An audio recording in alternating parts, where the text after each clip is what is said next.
Hail Christ, hail victory, friends out there in the YouTube wonderland and beyond.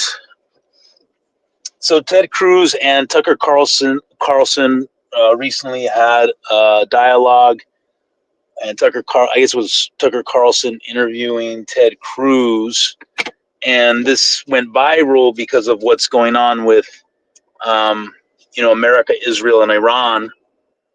And so Ted Cruz holds a position that many modern Americans, right? And although that position of what we would call dispensationalism, Christian Zionism, even Christian Zionism really entails all of it, because not all Christian Zionists are necessarily dispensationalists. They'd be at least quasi-dispensational, but even, like Hebrew roots wouldn't be considered dispensational or messianic, but they are nonetheless Zionists. So, so is Ted Cruz right? Is he right? Are those who bless Israel blessed, and those who curse it cursed? That's the question of the hour. Because of what, many Christians are justifying the actions of our president in these attacks on Iran. Okay. And they'll cite like what Ted Cruz, and it got, the little debate was really good. It was good. I think Tucker Carlson did a great job by putting Ted Cruz on the spot, because Tucker Carlson challenged his notion that, one, where does it say that those bless Israel will be blessed and those who curse will be cursed? One, and two, like Tucker Carlson's asking, so is Old Testament biblical Israel? That's the same as Netanyahu's Israel, modern day political Israel, Netanyahu. That's the same thing. And I'll deal with both of those questions. The Bible doesn't say those who bless Israel will be blessed. It says it's talking about Abraham. Abraham was not a Jew. And by the way, Jews were only one tribe out of 12 of the 12 tribes of Israel. And Abraham wasn't even an Israelite. Now, out of his seed came the Israelites, certainly. And you could say that was true about Old Covenant Israel, because they were the descendants of Abraham through the promised seed of Isaac and then Jacob. But when we have the New Testament, and Ted Cruz would really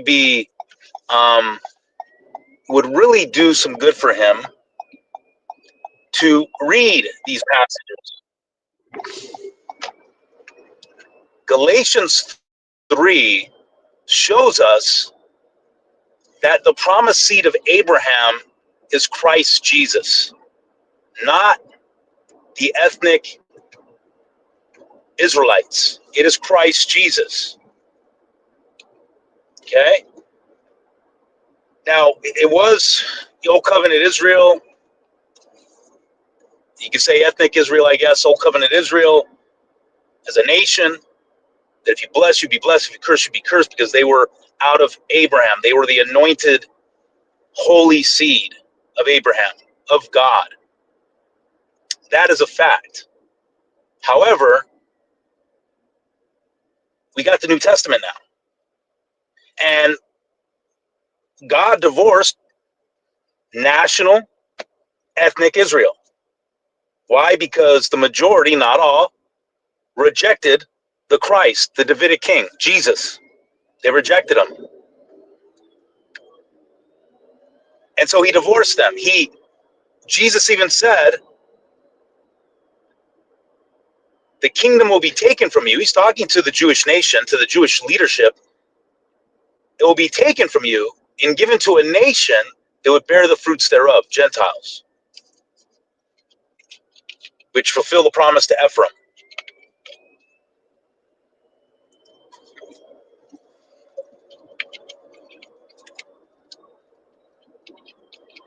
And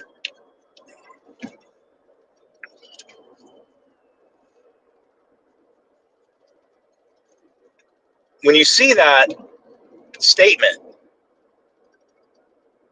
it's powerful because it doesn't get read in the churches. Why? Because once you read that statement, it destroys Christian Zionism, dispensationalism, and any theological reason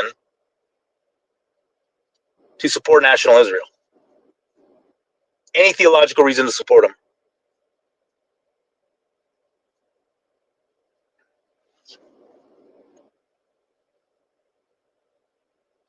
You go back to Galatians 3. If you want, it really, what it is those who bless the seed of Abraham. And who is the seed? According to Paul, Galatians 3, Jesus Christ. And therefore, and what does Paul say? There's neither Jew nor Greek in the kingdom of Jesus Christ. There's neither Jew nor Greek.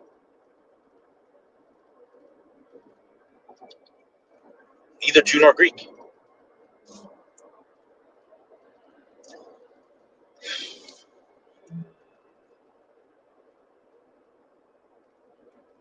But if you are Christ, you are Abraham's seed, according to promise. So really, all these Zionist Christians, if they want to live up to that statement in Genesis, it's those who bless Christians are blessed, and those who curse them are cursed.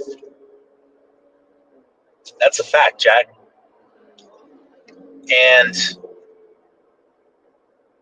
But that doesn't fit the neoconservative ideology and agenda that has hijacked Christianity and used it as a political weapon of Zionism.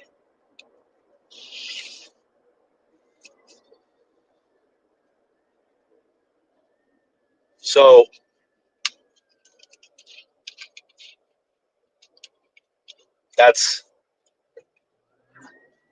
the early church fathers all said the Christians are the new Israelites. The Christians, the church is the new Israel. That is traditional Christian doctrine that now all of a sudden has been given the false label of replacement theology, a made-up category of the mind that is not reality. There's no such thing as replacement theology because that is just a label that gaslight Christians who believe what the church has always believed, that the church is the true Israel and that Christians are the Israel of God. That's like Galatians 6:16 says. So people, in order to wake up from the slumber, you need to show them these verses. Jesus told the Jews that the kingdom will be taken from you and given to a nation that would bear the fruits thereof. How do you get around that? The kingdom was taken from national Judah, the temple religion, national Israel, and who are the ones that produced all the Christians, built all the churches, have preached Christ for 2,000 years? Christians. Largely Gentiles. That was the nation. The nation of the Gentiles were the ones that were given the kingdom. It's not a bad thing to be a Gentile, guys. You've been brainwashed by your Zionist Christian churches. Gentile just means someone of the nations. That's all it means. And guess what? It's like Paul said, is God the God of the Jews only? No, he's also the God of the Gentiles. He's the God of the Gentiles also. God created Adam and Eve. They were not Jews. They were not Israelites. So we need to get over this ethnic thing of pride that, someone's an Israelite of the flesh. Someone's a Jew of the flesh. Someone's a Gentile of the flesh. It doesn't matter. Yeah, exactly, Donnie. Ted Cruz is a clown on steroids. Yeah, Tucker had him pressed, and he couldn't answer the question. And this is what these Christian Zionists are doing, are aiding and abetting the racial pride of the Jew. And Christians, it's funny because when it comes to these things, Christians say it doesn't matter. But when it comes to the Jew, oh, it matters. And they give these Jews a pass based on their ethnicity. Oh yeah, he got embarrassed. He got taken to school. Absolutely. And again, what does Paul say? The whole purpose of the gospel, the mystery of the gospel, was to open up salvation to the Gentiles, the nations, that they would have Christ in them, the hope of glory. And Christ is king. Christ is the Davidic king. You have the spirit of kingship in you, the spirit of the Christ, Jesus. That's the hope of glory. And a lot of people, that's not enough. Why? Listen, this is a human condition that we could all fall into, pride and thinking that, oh, I'm better because of this, that, and the third, because of whatever race, ethnicity, accomplishments in life. But we're not. At the end of the day, we're all, this is the thing. We may not be equal in ability and intelligence, but we're all equal at the foot of the cross. And at the end of the day, that's all that matters. Yeah, exactly. It's just more important to be a Christian. And in Galatians 6:6, I mean, the book of Galatians destroys Christian Zionism. The book of Hebrews does. I mean, the Gospels do. The book of Galatians, what does Paul say? That it's not about circumcision, taking pride in the flesh. He says it's about glorifying in the cross. And those who glorify in the cross are the Israel of God. God only has one bride. He doesn't have two. He's not in a covenant with the Christians and then in a separate covenant with the Jews. That's nonsense. Even Catholics are starting to get into dual covenant theology. It's heretical.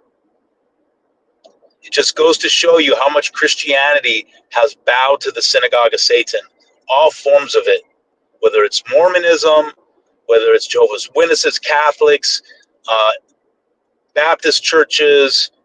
We already know the four squares of the world, the Calvary chapels of the world, the Assemblies of God of the world, Pentecostals are all Zionist, not to mention Messianic and Hebrew roots. The bottom line is that doesn't matter anymore. And what people are doing by trying to say that the Jews still have their own covenant with God, they're trying to roll back time 2,000 years ago. And it just doesn't make sense. Nothing of it makes sense, because even if you were to take away the New Testament, nothing of today about modern day Israel matches Old Testament Israel. They don't have a Davidic king. They don't have a physical temple. They don't have a Levitical priesthood. All 12 tribes are not there because it doesn't matter anymore. They're not even, they don't even operate their government by the Torah. So tell me how this is a fulfillment of the Bible? Hello?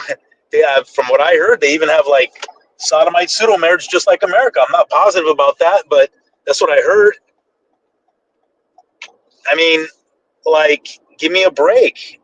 I mean, I'm thinking they have abortions too. I don't know. But so nothing of modern day Israel matches Old Covenant Israel whatsoever. And I don't know whether there'll be a third temple or not. But to get to that point, one, it doesn't matter if there is. It has nothing to do with the Bible. And the odds of that happening anytime soon are like really slim, right? There's a lot of things that would have to happen, cataclysmic things, and we're not even close to that point of a third temple, if there ever will be one. There doesn't need to be for Christ to come back. So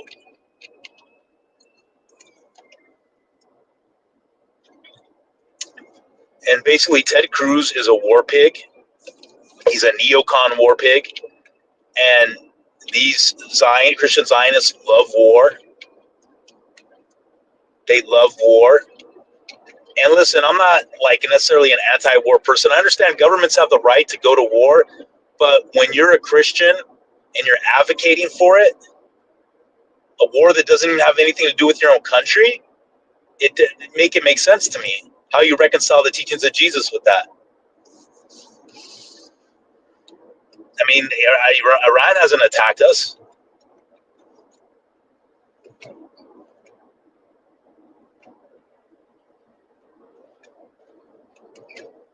Yeah, exactly. And really, as per the Davidic covenant in 2 Samuel 7, Jehovah God promised David that his royal offspring would build the temple, and the final temple builder is Jesus, and he already built it. It's called the church, the temple made without hands. I mean, this is why Stephen got stoned, because he chastised the Jews for adoring the temple too much when they just rejected the true temple, Jesus. And what did they do? They stoned him. They stoned Stephen.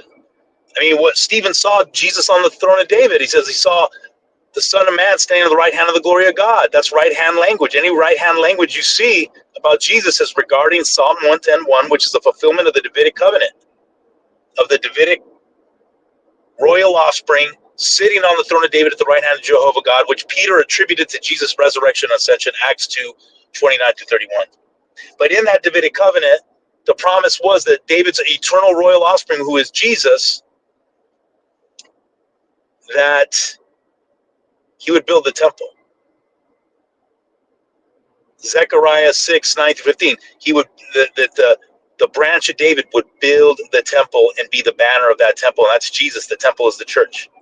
I mean, the church is described as the temple of God in the New Testament, as the house of God, and yet you have Christians denying it today, or they'll say, "Yeah, but we still need a physical."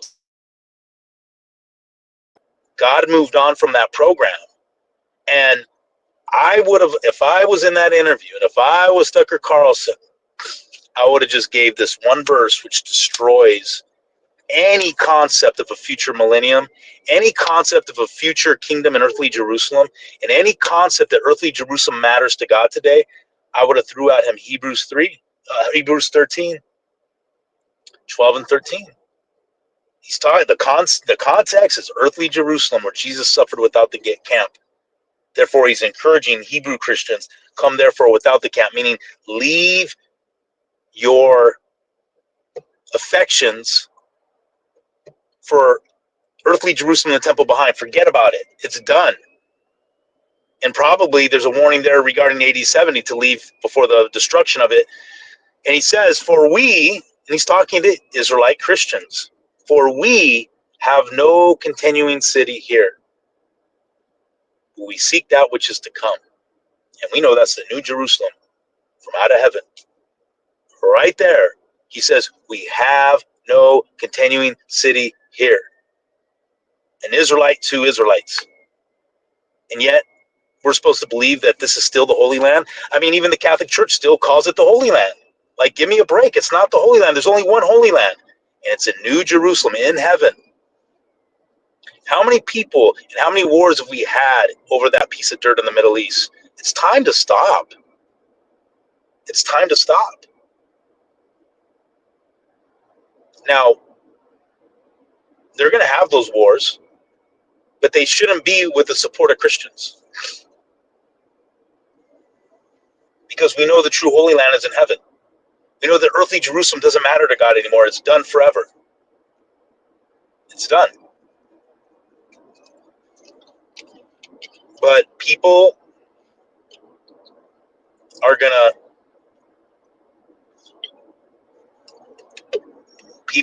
see that in 50 years, the rapture, which I don't believe there is one, doesn't happen. There's still not a temple. They're gonna see how foolish they were. because they decided to listen to man. They decided to listen to their pastor, like a Greg Locke. They decided to listen to a Ted Cruz instead of going to the book of Hebrews and getting sound doctrine that clearly says you have no continuing city here. And I was on X the other day, and someone said, "Oh, show me in the Bible where it says the church is Israel." Well, you got Galatians 6:16, but here's one that a lot of people don't talk about, and it is Hebrews chapter 12, rather. The church, the Christian church, is given a title that is of paramount importance. The author of Hebrews, who I believe is Barnabas, calls it the church of the firstborn. The church of the firstborn. Well, what does that title belong to? Who was given the title of firstborn? Well, Israel as a nation, but specifically Ephraim. And guess what Ephraim was given in the prophetic promises by Jacob to his sons, which is not talked about in the churches? Ephraim was given the birthright of the kingdom, not Judah. Judah was given the kingship, which is what Jesus is, the Davidic Judean king from the tribe of Judah. The church, the New Testament church, is called the church of the firstborn. That is a title for Israel.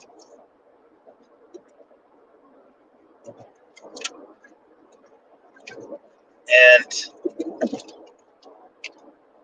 that's powerful. But anyways, hail Christ, hail victory.